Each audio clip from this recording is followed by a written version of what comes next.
Suyo po.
The greatest creations of God is humanity.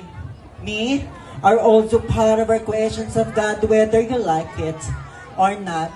Lesbians, gays, bisexuals, or transgender women are also part of our humanity.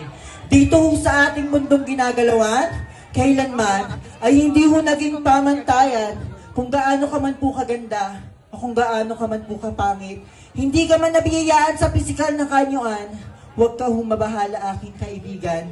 Dahil ang tunay na timbangan ng Diyos, kung gaano kalinis ang iyong puso at kung gaano kalinis ang iyong konsensya, harapin ho natin ang panlalait ng ilan dahil bukas makalawa, ito ho ang gagamitin nating sandata upang harapin ang mga hamon sa buhay. My name is Destiny Konopelski, yes. I am your recently Miss Q&A Intergalactic 2019, yes, proud weekly finalist. At kamakailan lamang po ay napanood nyo na po sa Rated K. Bilang batang kontisera, marami kami, ngunit ako ang nag-iisa. Yes, I am proud that I am wearing the Sari Manok Festival of the Philippines. But tonight, this is a prestigious pageant. Please do allow me to stand by the name of the most beautiful woman and recently crowned by a Miss Universe 2024. Yes, I am your Miss Universe Iloilo, Alexi Brooks. Alexi Brooks po na nag-iiwan ng isang katotohanan. Hindi man po ako kasing ganda ng mga ate nyo.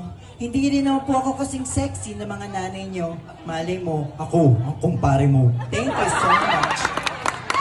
Thank you so much, candidate number 8, Miss Alexi Brooks. Isa daw, ang kumpare mo.